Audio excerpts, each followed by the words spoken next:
It's just the first time that I've actually done something computery that's I've done right and you haven't. What did you have to open with that?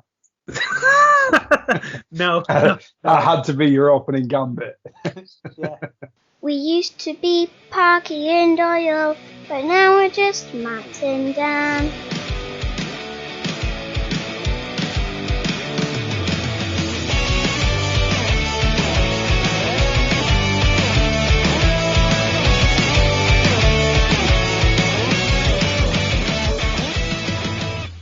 Hello and welcome to the podcast. My name is Matt. I am a 35-year-old man-child that needs to be growing up very, very soon.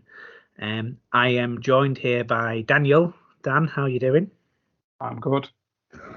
I feel really, really weird calling you Daniel, to be honest with you. I don't like that you're calling yourself Matt, to be fair. Yeah, no, I know. For us, okay, so for as long as we've known each other, we've always been Parkin Doyle. But we will persevere with the Christian names for now. But I'm Parky and he's Doyle. Yeah, but we do need to grow up, and we need to grow up because... Hold on. Royal we. Pull it back a bit. You need to grow up. I I've need already to grown up. Yeah, you grew up quite a long time ago, and Yeah. this is the reason for the podcast. So, I'm expecting my first child. I'm really excited about it. I'm really nervous about it. And I had a book. I've been looking at a book about how to be a dad, and that's really great, and that's very scientific. But I was trying to look for things that was quite emotive and what other people are going through. You know, there's a couple of things going on there that I think Rob Beckett's got a podcast about. It's really just about banter, isn't it? And I really I wanted someone to metaphorically put my arm around me and say everything's gonna be all right. So I went back to what I knew, which is you. I have got a bit of an experience. I've got a 4-year-old stepdaughter. Her name is Florence. She's brilliant. She's wonderful. She's also a bit of a knobhead sometimes. So one of the first questions I want to know is it acceptable to call a child a knobhead? If it's your own, yeah. If it's somebody else's, don't do it in public. Okay. Short answer. Everyone's kids act up. It's the nature of kids.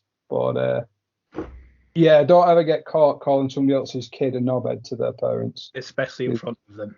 Yeah. Just to clarify, I did green light that with Becky. I'm sure she'll be fine. Yeah. So my first child at 35 is quite old, I guess, for especially where I'm around here. I must be one of the last people from where we live up in sunny Wigan. You didn't have that experience. Obviously, you are quite a different experience to me. But I kind of just want to know, what the hell did you do when you first found out? Panicked a little bit. Yeah. Brutally honest. I guess the thing is that it's a completely different situation, really, for us, isn't it? Your experience was very different to mine, I guess. The first. Okay, so as a preface, I have kids, multiple, plural number of kids. That makes it sound like I'm on a TV show on Channel 5. I'm not. A couple of kids. So, but the key point there is I had my first kid, oh God, when I was 18, 19. So I've had kids as long as I've been a kid, almost. I've grown up with that and then had a big gap in between and met my wife, Beck. And we've decided to have a child. So I've got I started again 10 years later. And yeah, that's fun. That's fun. I, in that 10-year period, completely forgot everything I knew about raising kids. So I can relate somewhat to what you're going through. I went through it, thought, great, don't need to remember any of that anymore, forgot about it all, and then realised I needed to learn it all again. That's really interesting, actually. So I guess it was a completely different experience for many reasons. But yeah, how did you cope with learning to do it all again? Honestly, I didn't. There was a lot of naivety the first time around.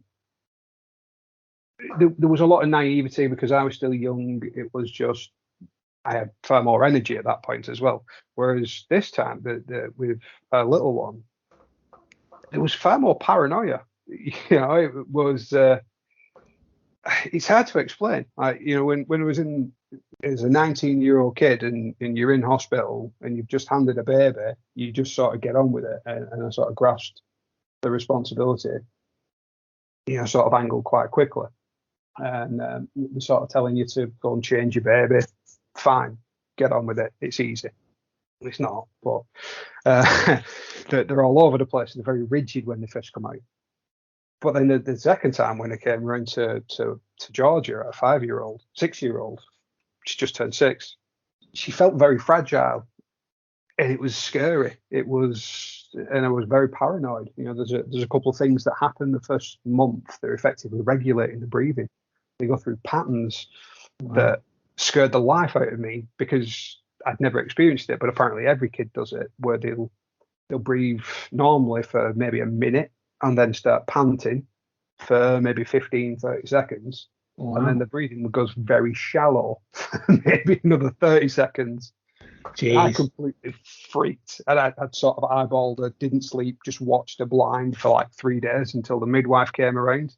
And it should have been my wife asking her all sorts of questions. And it was just the first thing through the door was, I don't think she's breathing right. I think there's something wrong with her.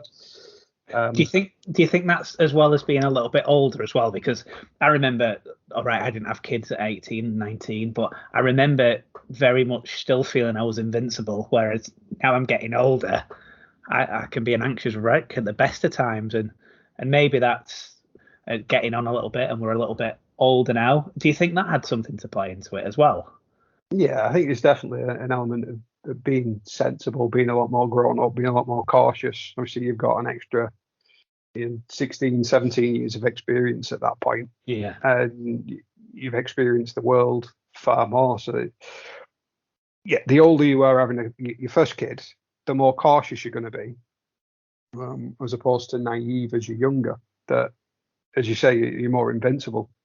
But I wake up broken every morning. Yeah.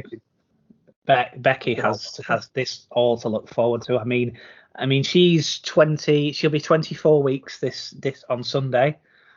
She's already started counting down now.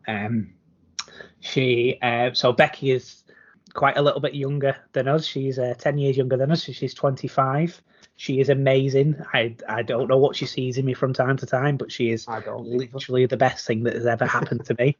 And I'm sure you could probably agree to that as well. Definitely. But she already talks about how her hips are aching, and I also know that this is a pregnant thing, but kind of in the back of my head, I'm thinking, fuck, you've got so much misery to look forward to. I wish I was 25 again. Yeah. No, so at least right now she can get around. When she starts waddling everywhere, that's when you will start aching every day. It's like, imagine going to the gym every day and every day being leg day. And you're not allowed to say no to anything. I mean, you've signed up to 40 weeks of basically doing whatever she wants, and then 18 years of doing whatever the kid wants. That's parenting in a nutshell. I remember when my Beck was very pregnant, it was sort of 11 o'clock at night. She'd get a craving for a McDonald's. She weren't going to McDonald's at that time of night. And I got very much guilt tripped that I could not say no. Oh, I've done the McDonald's trip. I've only done it once. Luckily, I say luckily, but her palate has been like really, really dry food, so stuff that's always been in the cupboard. But I have done a McDonald's trip. The other cravings that she had was like, do you remember the old school? So, right, viewers, when we were younger, we used to go to a shop called Tom's right near where your mum and dad used to live. And do you remember the old school glass bottle drinks? Like the ones that you get for £1 and then you bring them back up. Yeah. So you get 25p for the lids or whatever. So she's been craving like the bar drinks. So those kind of drinks. Do you know how fucking hard that is to get at 11 o'clock at night? Like So that's what she's been craving. So she was very, very good because she decided to bulk order some on Amazon. So that saved me a trip. Yeah, but you see, now that'll change because she'll bulk order maybe 12, 24 bottles of it, but 3 bottles in, she'll hate that flavour. And that's that entire craving gone, and you'll overdo it. Yeah, I can imagine that happening. At the very, very start, it was salt and vinegar crisps and lemonade, so that did change. The fizzy drinks are still there. And I think we talked about this, like probably a similar experience is actually trying to get people to, like trying to get Becky to eat. Like you were saying that it's very confusing that we have partners with the same name. But so we have a Becky and a Beck. Fun story on that on sorry to interrupt, the eating thing, the getting them to eat. So my Beck, we'll say if we ever say Beck, we're talking my Beck. Becky's your Beck. My Beck used to refer to me as Big Bird from Sesame Street when she was pregnant, because I'd track, and when with our youngest, I'd track what she'd eaten during the day, how big she was, how many extra calories she needed, and all of that great stuff. And if she was under, then I'd become a feeder, and I would ensure that she's had enough calories for the day by making her cheese sandwiches. And the wedges of cheese that made up these cheese sandwiches was determined by how many calories she'd had in a day. And I've just got this image of this 1 kilogram block of cheese between two slices of bread. Exactly that. It was like a 500 calorie cheese sandwich because I just put half a slab of cheese in there. Wow. So yeah, I sort of took it to that nth degree, that making sure she wasn't malnourished or anything like that.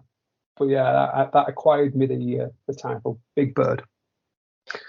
Wow. Okay. How did she? I mean, did she resent you at the time for it, or? No. Was she? No, she was quite good. She understood obviously the purpose and the reason for it. I had to ensure that, well, I didn't have to, but I wanted to ensure she got enough calories, and she was, both of them were healthy and whatnot. So I was just doing my duty as an overprotective father. Yeah, so we're not all bad. So. How did Beck deal with sleeping? Obviously we're in the second trimester, and Beck is very uncomfortable. And I'm sure they love the fact that we're talking about them, to be honest. But this is something that you don't get, and this is the reason why we're doing the podcast. So how did Beck deal with sleeping? Like, was it uncomfortable for her? And was your sleep unbroken from that, or broken from that, should I say? If it was, I didn't notice. Yeah. I honestly, I couldn't tell you. That's probably one for their podcast, and where they slag us off and start calling us all the names of. My sleep deprivation started from when the kids were day one, and and that's when you will feel it. I wanted to do something at night time, and the midnight feeds, they were a challenge. But that was something that I sort of took on and so learned to live off broken sleep. Right, okay. With our youngest, with me and Beck, that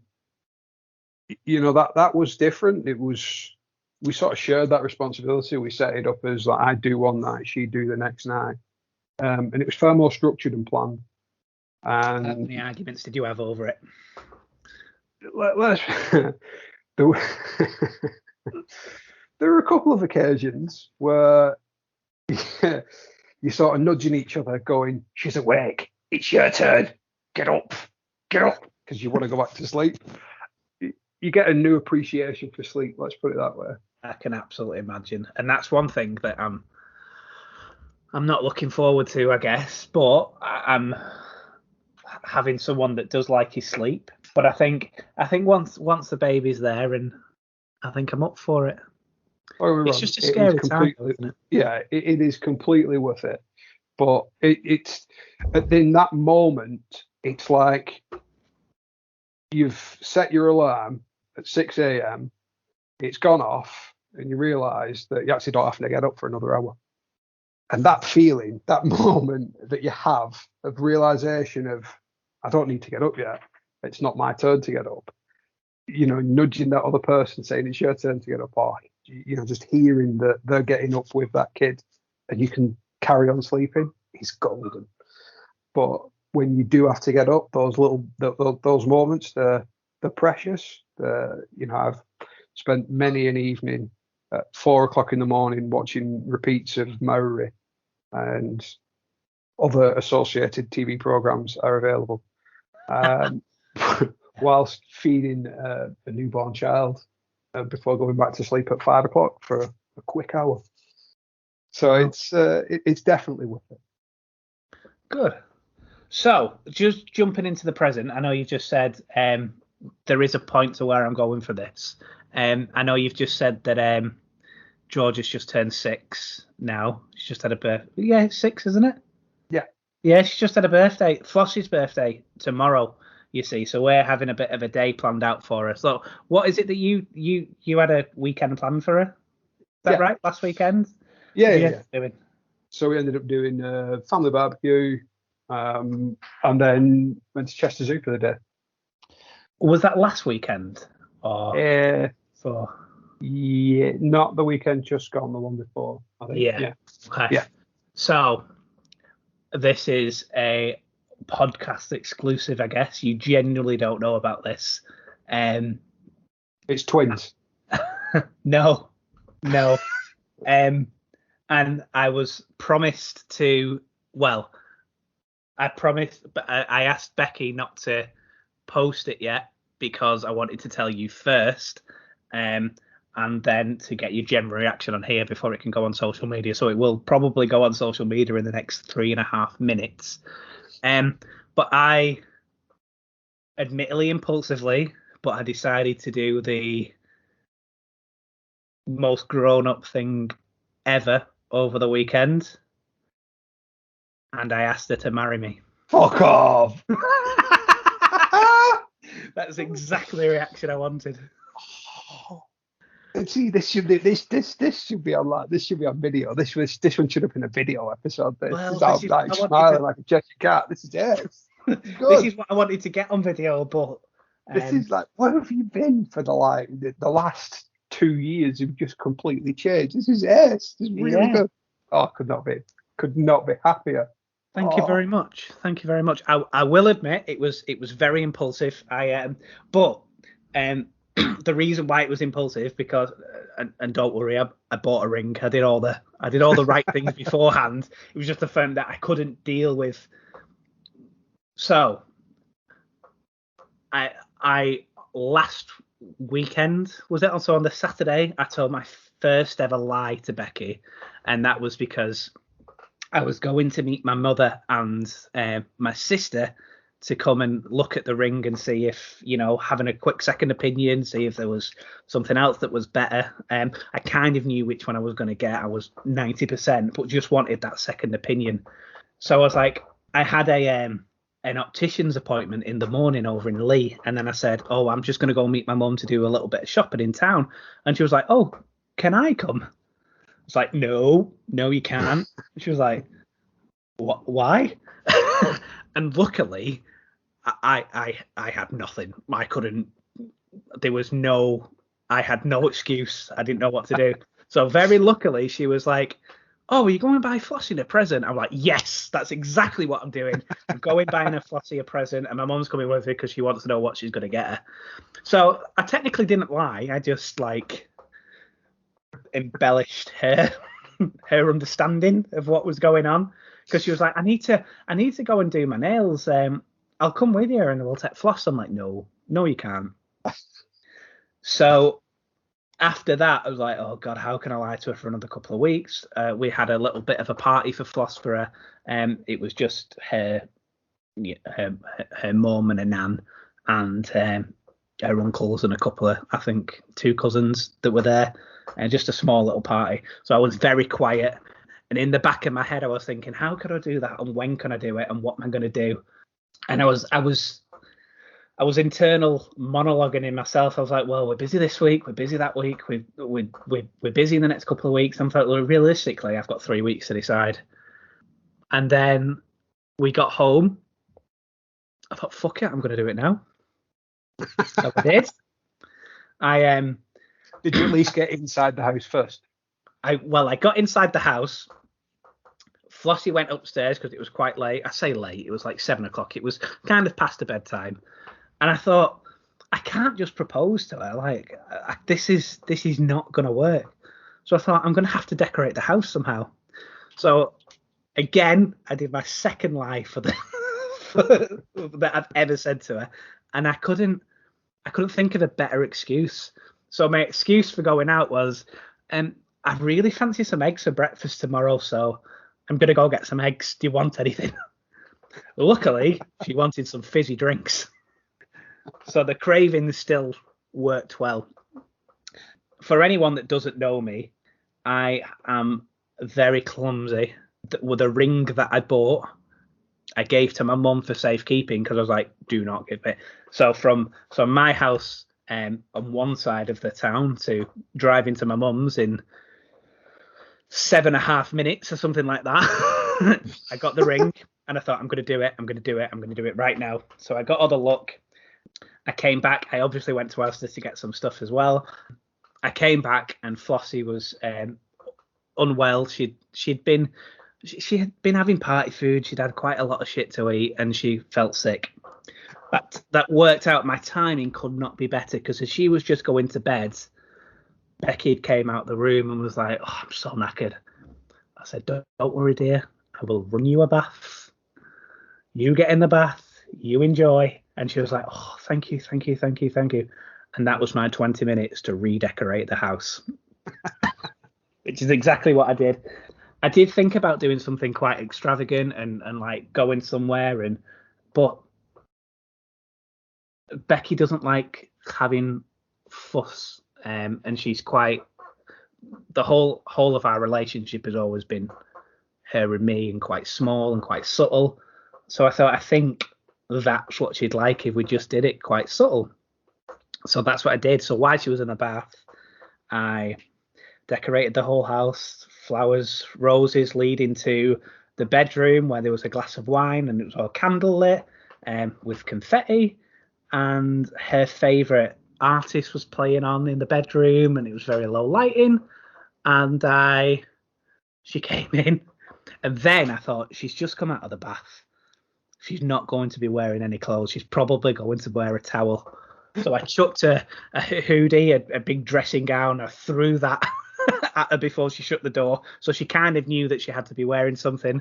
And yeah, I am not afraid to admit that I broke down. I cried. Very emotional. But I proposed to her in our bedroom. And if you ask her, she'd be like, it was perfect. So yeah. I'm genuinely made up. Yeah, she was. Becky's like, I need to speak to Beck. Beck's going to be so annoyed that I haven't told her for 3 days. I'm like, let me speak to Parky first. Let me do this on the podcast as like an actual genuine reaction and see how it goes. So I actually can't talk. My cheeks are hurting. I'm smiling. Yes. Hey, thank you. Not so much bothered about the marriage, more the stag do. Well, yes. Years for a stag do for you. The stag do is going to be messy. Probably. Definitely. I mean, I'm not going to get arrested, but I am. It's going maybe. I mean, it's often, and I know this is completely off topic because this is supposed to be advice for dads at this point, but just pre-warning you now, it's sort of frowned upon these days to strip the groom down and tie him to a lamppost. Whether that is making a comeback of recent times. Is it now? So I'm just putting that out there. I'm just saying it's a thing. I'm not saying that's what will happen to you. No, let's face it, you've we've known each other 25 plus years now. You've been waiting for this for a long time, haven't you? Oh yeah. So maybe that's another point of conversation is when the stag do is going to be. Maybe we can talk about in the next couple of episodes about maybe planning a wedding as well, because I don't have a fucking clue. Having said that, I'm pretty sure Becky would. To be honest. Yeah, we do have some ideas. You see, the whole premise of this podcast is supposed to be advice and humour and common sense with a hint of sarcasm. And you've just gone and hit me with just all out feels. This is just. Yeah, I'm gonna cry. This is really good. But yeah, the only thing that could top this right now is if you tell me that Becky's having twins. She's not having twins. Oh. She's not having twins. We well, I mean, you never know. It could always be a surprise. That, ladies and gentlemen, is a thing. You can get a scan, and one could be perfectly behind the other, and then on birthing day, surprise! You've got 2 kids. I mean, that'd be my luck, as really that as well, wouldn't it? I'll tell you what I did happen this week. In fact, it was last weekend. I felt the baby kick for the first time. Oh. And that was a real, like, I guess a bit of a bonding moment, really. It is, but do you not find it scary at the same time? It's a bit weird. I'm not going to lie. It's a little bit weird. But I found the whole, I mean, people have been getting pregnant for thousands upon millions of years, haven't they? And like, but I still find it mind-boggling that it takes 2.5 minutes of fun times, and then you 2.5 minutes. You legend. I was on top form that day. Was that including getting undressed as well? That was include the drive to the house. And then go and get in a bottle of pop afterwards. yeah, the food cravings came in just as right from the start. But yeah, it's just amazing that this happens. It's and maybe this is me looking from rose tinted glasses, but it is an actual genuine miracle, really, isn't it? This is amazing. You've actually had a transformative year. It's that's really good. Yeah, I mean, Becky and I haven't been together, I guess, about 25 weeks we've been together. yeah. One night stand that went completely. No, a little bit longer than that. But we met in lockdown, which was unconventional, having the year that we've had, and we met in the old-fashioned way, I guess. There was no Tinder. We met in a pub, drunk, and then we went on our first date 3 days later, maybe. We went to Altrincham.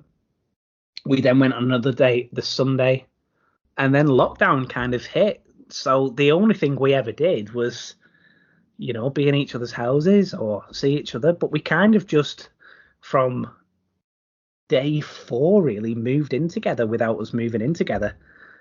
It has been, things have been quick and things have been exacerbated, but it's been absolutely amazing this year. And I do realise how soppy I'm sounding now, so maybe I'll stop down. You are right. Yeah. I am a changed man. Yeah, this is like where is like heart of stone Matthew gone. This is you basically the kids changed you. Yes. With hormones. Yeah. But for the better. But yeah, for the better. I'm really enjoying the idea of being a family man, and we are a little family, a little unconventional family, but almost conventionally now as well. There's lots of people that have stepkids and are quite the norm. Becoming more and more common. Yeah, but it is good. It's good. It's something that I'm looking forward to. Good. Yeah. I'm quiet because I'm smiling. But I don't know about you. That's probably a good time to end for this week. Yeah. I mean, I'm hoping that we'll be sponsored by Manscaped by next week, right? Because every other podcast is, right? Is that we don't a thing? Because or some the Lawnmower 4.0 is not the ultimate shaving tool. No, it is. It is the ultimate shaving tool. No, it's not until they sponsor us. Oh, yes. Yeah, that's fine. Or if, Carlsberg want to sponsor us, or... They don't do podcasts, but if they did... Oh, there's all sorts of copyright infringement going on here. Yeah, but it's fine. Maybe that's it. Thanks for your time. See you next week. All right. See you later.